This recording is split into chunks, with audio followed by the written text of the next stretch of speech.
Hola, ¿cómo están? Bueno, como verán, hoy estoy en casa y yo les quiero invitar a reflexionar principalmente sobre lo que se conoce como masculinidad normativa. Me pregunto si hay lugar para prácticas, para comportamientos masculinos que vayan más allá de subvalorarnos a las mujeres, de reducirnos a cumplidoras de tareas eh, laborales secundarias u ocultas para que se luzcan ellos. Si hay lugar para comportamientos que vayan más allá de achicar nuestro ser a una faceta sexual o achicarlo a un objeto sexual. Si puede ser que surja algo que vaya más allá de la exaltación de la fuerza física y del éxito económico, varonil. eh, si es posible que surjan otros comportamientos que no intenten dominar nuestros cuerpos de mujeres sin nuestro consentimiento en las tareas más cotidianas. Eh, si es posible que los varones se unan sin utilizar el recurso del silencio cómplice o el de la justificación del mal comportamiento de los propios amigos o compañeros, eh, quitándoles sus responsabilidades y en algunos casos revictimizando a las mujeres. Otra pregunta: ¿cuáles son las columnas que sostienen el compañerismo, el corporativismo, la fratría o cofradía que une a ciertos varones? En tercer lugar, me pregunto si lo que mueve a disciplinar nuestros pequeños o grandes gestos de empoderamiento femenino es el miedo a perder el privilegio de ser varón. Y por último, me interesa que pensemos sobre cuáles feminidades son funcionales al statu quo patriarcal. ¿Cómo somos pensadas las mujeres desde esta masculinidad dominante? Bueno, para eso voy a ensayar algunas respuestas gracias a una novela de Laura Restrepo, que es una escritora colombiana contemporánea. Esta novela se llama Los Divinos y fue publicada en el año 2018. Si bien el nudo central de la obra es un feminicidio cometido por Rafael Uribe Noguera, un adinerado arquitecto bogotano de 38 años, sobre el cuerpo de Juliana Zamboní, una niña indígena de 7 años, acontecido a principios de diciembre de 2016, la autora comentó en distintas entrevistas a las que pude acceder que con su libro quiso principalmente echar luz sobre toda una cadena de maltratos y desprecios contra la mujer que va sumergida, escondida en nuestra cultura. Además, Laura Restrepo se enfocó en las clases altas bogotanas, a las que les critica su hedonismo, su narcisismo, el culto que hacen a sí mismos y sus egos inflados a tal dimensión que terminan por creer que los demás no existen o que existen solo si les proporcionan una satisfacción. En este estrato social, el de las clases altas bogotanas, pareciera ser que solo existe ese yo, lo que le gusta, lo que quiere, y nadie puede atreverse a contradecir lo que quiere, lo que desea, porque a quienes pertenecen a ese estrato se les educa a no aguantar un no. Entre ellos, todo se trata de un yo quiero, yo tengo. Lección, quiero destacar también, como esta autora colombiana, la rutina de la violencia machista. Porque a las formas de violencia extremas es más fácil identificarlas. Quiero que pensemos sobre esas prácticas masculinas sutiles, cotidianas, continuas, que suceden día a día, pero no solo entre los varones de clases altas.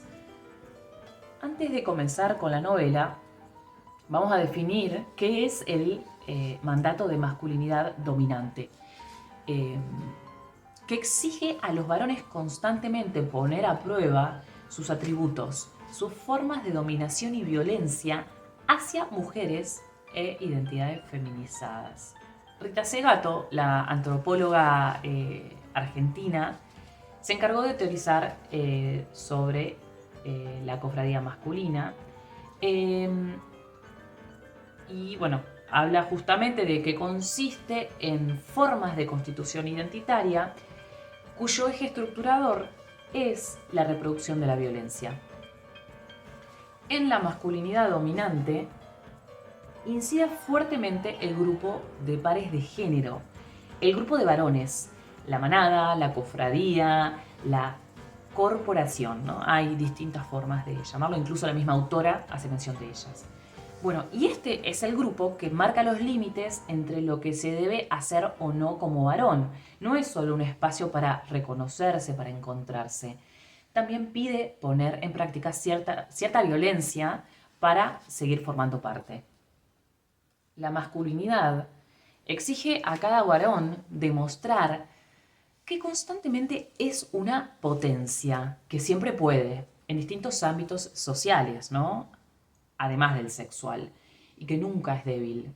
Les exige que no den cuenta de ninguna fragilidad o fisura.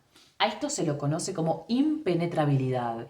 Los cuerpos y subjetividades de los varones se constituyen a partir de la idea de que son impenetrables, simbólica, material y físicamente. La ficción de la impenetrabilidad aspira a convertir a otra persona en penetrable, no solo, como decía, en el acto sexual, también en cualquier otra situación social, traduciéndose en la búsqueda de control, de dominio y del monopolio en la construcción de los límites entre lo que se puede y no hacer. Es decir, los varones aprenden que para ser reconocidos como tales deben ser los dueños de los cuerpos y de las acciones de otras personas. La violencia es parte constitutiva del sistema de dominación masculina. Es el elemento que traza las fronteras entre lo que va a considerarse o no un varón. Los varones también aprenden que tienen que rechazar cualquier rasgo femenino, como la vulnerabilidad y la fragilidad. La demostración de la potencia, como opuesto a vulnerabilidad, es la prueba de que no se está fallando en la producción de una sexualidad siempre activa y en el cumplimiento de otros mandatos. Es la capacidad de vulnerar a otras, a otros, llevarles a una situación de fragilidad para demostrar que uno no es frágil. La manera más común de mostrar que no se es vulnerable es vulnerando a otros o a otras, ¿no? Todo comienza con juegos de manos para pasivizar a otros varones, como competencias por demostrar potencia o éxito o insultos homofóbicos, que producen diferentes categorías de varón. A los feminizados se los verá como débiles, maricones, llorones, pollerudos, nenes de mamá. Luego se traslada hacia la demostración de la heterosexualidad hacia las mujeres, con prácticas como piropos, acoso callejero, insistencia sexual, difusión de imágenes de parejas sexuales, humillaciones en los medios de comunicación, violencia física y hasta llegar a violencias como violaciones y abusos perpetrados en grupo. No todos participarán de una violencia grupal, pero es muy interesante dar cuenta de que la lógica de fondo en todas estas prácticas es la misma. El hecho de considerar que el cuerpo de la otra o del otro me pertenece. Pasemos ahora al libro, Los Divinos, de Laura Restrepo. Este comienza con una cita de un novelista que se pregunta ¿qué es un monstruo? Ya en la etimología nos reserva una sorpresa un tanto pavorosa. Monstruo viene de mostrar. Así comienza porque a la autora le interesa que el director de medicina legal a cargo del caso en Bogotá cuestionara ante la prensa sobre el uso extendido de este mote para llamar al femicida. En cambio, él invitó a pensar que a la tragedia la había realizado un ser humano, al que en la novela conocemos con distintos sobrenombres: Muñeco, Chucky, Kent, Kento, Milindo, Dolly Boy. Entonces ella buscó con su libro mostrar aquello que no se ve de lo monstruoso. Si el muñeco es el monstruo, ¿qué hay detrás de un psicópata, un sociópata o de cualquier varón heteronormado? La autora construye la figura y el fondo, es decir, a los personajes en la cultura que ha servido de caldo de cultivo para un feminicidio. Pero acá no son centrales los personajes individuales, aunque la lectura va a ser muy íntima gracias a la desnudez emocional del hobbit, alias Hobo, Vito, Bobby o Joe, el personaje narrador. La excusa de esta ficción para indagar en los motivos más internos, para habilitar una visión subjetiva de un personaje que es varón y amigo del femicida. Lo central será, en cambio, la cofradía masculina, cómo se moldea un grupo de varones, los tutti frutti. Y alrededor de estos vínculos prioritarios también podremos ver cómo ellos se vinculan con las mujeres, cómo las clasifican y cómo se vinculan también con los objetos, con la ciudad, con la arquitectura y con otras clases sociales. Detengámonos entonces en algunas situaciones de la novela, como en el cuento El marica de Abelardo Castillo. Un grupo de varones adolescentes va a un prostíbulo. En este caso se llama El Edén. El hobbit reconoce que las putas nunca la trajeron y nos cuenta que fue por presión de otro, de Tarabeo, quien le parece enigmático porque era el único que tenía novia fija, la más deseada de todas, y aún así iba a ese lugar. Cuando lo están por masturbar, otro de sus amigos, el píldora, desde su camilla descorre la cortinita que guardaba su intimidad y lo ve todo adobado, en aceite, como un lechón listo para meter en el horno. Este le recomienda talco en vez de aceite. Su debut no fue venturoso y entendemos lo que siente así. Sé que me estoy jugando el todo por el todo. Si me quedo seré uno y si me paro y me largo seré otro y lo lamentaré forever. Me estoy feriando incluso el carné del tutti frutti. ¿Cómo irá a ser la burla de mis conmilitones? Me van a odiar, me van a empujar al suicidio. O tal vez solo me gane sus risotadas y su complicidad. Nos cuenta el narrador, Hobbit, lo que sus amigos no saben, que él no resiste que lo toquen. Desde chiquito le pasa. Odiaba que las amigas de su mamá le estamparan besos. Ni siquiera le gustaba que lo besara su propia mamá. Y sigue teniendo una fobia al contacto. Y aunque él dice sentirse autista en ese sentido, en el campo del baile tuvo que ceder, porque no había tutti frutti que no fuera el rey del mambo. Llega un momento en la novela en el que los amigos se enteran del feminicidio cometido por uno de ellos, por Chucky. Pero no todos conocen la misma información. No se cumple la ficción de la horizontalidad entre los varones, ni el lema del quinteto Tutti Frutti, inspirado en el uno para todos y todos para uno. Uno para tutti y tutti para frutti. Chucky, el femicida, habla primero en privado con Tarabeo. Tarabeo organiza una reunión en el Café Il Giardino para repartir los roles que encubrirán a su amigo. Hobbit se ausentó. No había respondido el teléfono, pero la ausencia del femicida sorprende. Menos al organizador, que dibuja en el momento alguna justificación. A quien le tocó la peor parte, el pildo, le cuenta a Hobbit en un momento. El Taraz ya está perfectamente al tanto, pero se hace el que no sabe demasiado. Embolata a los demás con versiones aproximativas, contradictorias, mencionando algo relacionado con un accidente durante la noche del viernes o el amanecer del propio sábado. Una mujer atropellada por la camioneta del muñeco, que escapa a toda carrera, o una menor de edad que pasma por sobredosis, o una prostituta que se echa a perder durante una orgía.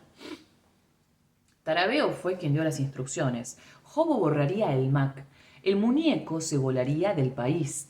Algunos lo acompañarían al aeropuerto. El duque le conseguiría dólares en efectivo, lo llevaría a El Dorado, le compraría el boleto y lo dejaría empacado en el avión. A Pildo, a quien le tocarían las peores tareas, no se las clarificó.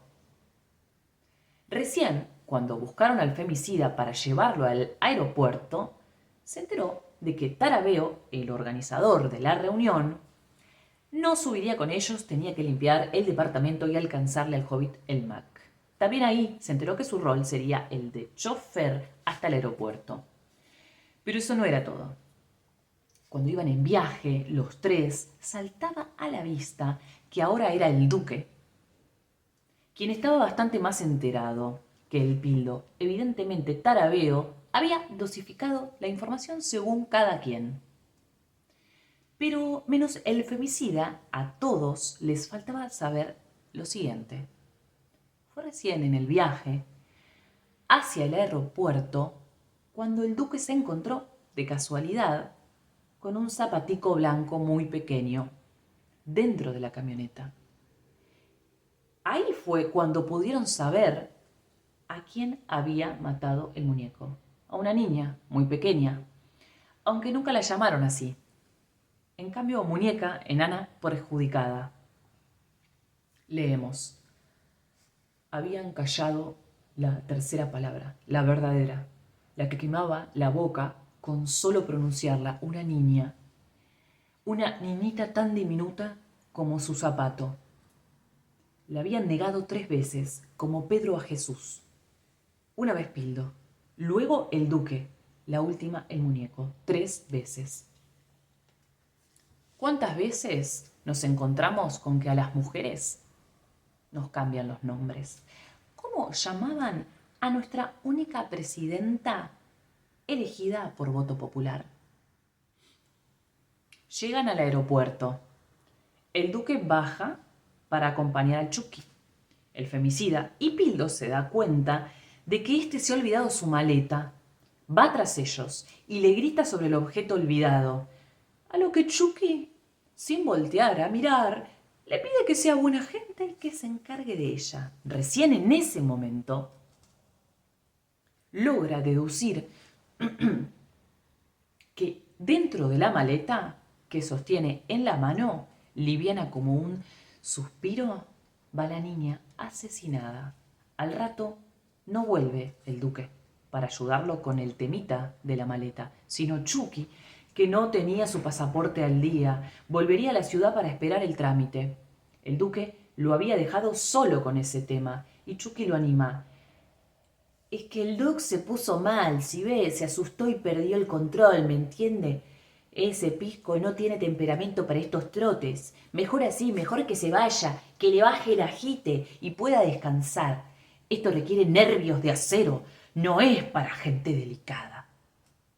El Pildo sumiso, bueno, chupamedias, lampeculos, neutralizaba la arrogancia de los demás mediante la adulación y el agache, como marranito de confianza. Hasta llegó a hacer con el cadáver de la niña lo que medicina legal dictaminó. Propósito deliberado y metódico de lavar el cuerpo en agua y aceite para dejarlo libre de huellas. Hay muchísimos más detalles y situaciones y elementos en la novela que retratan la manera en que la cofradía masculina también tiene sus jerarquías, donde algunos tienen mayor dominio de los cuerpos o de la información, y a otros, los más feminizados, les tocan las tareas más comprometedoras. Por último, quiero resaltar un momento cuando el hobbit, el personaje narrador, decide entregar el computador. de el Chucky, el femicida, que Tarabio le había dado para que lo limpiase. Él, que encontró todo tipo de pornografía y que había comenzado a borrarla obedientemente, se detiene cuando encuentra fotos de niñas. Su hermana Eugenia lo interrumpe con un llamado para preguntarle sobre la niña secuestrada en Bogotá por su amigo, tal como mostraron las infinitas cámaras de seguridad, porque lo que hizo lo había hecho con mucha impunidad. No se cuidó. Pensó que podía salir ileso de eso. Su hermana corta por un rato y él sigue buscando en la Mac de su amigo hasta que en medio del pelotón del porno encuentra fotos de la niña secuestrada a la que conoció porque su hermana Eugenia le compartió por el celular imágenes y videos de denuncia. Entendemos su sorpresa. El sátiro que avisora a la ninfa: ¿es realmente mi amigo, el muñeco? Me cuesta creerlo, me niego.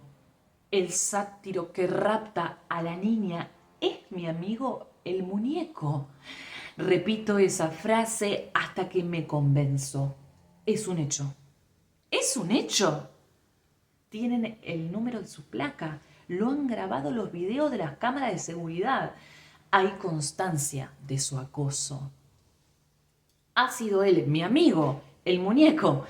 Mi cabeza se niega a aceptarlo, pero pruebas irrebatibles me ciñen la frente y me aprietan. Cuando su hermana Eugenia lo vuelve a llamar y él le confiesa que tiene la laptop del femicida, ella lo convence para que la entregue a la policía. Él no quiere, entonces le dice a sus familiares, entonces él va. A ella le cuesta horrores convencerlo y a él decidirse. Ella se ofrece a acompañarlo en la virtualidad, telefónicamente, para animarlo.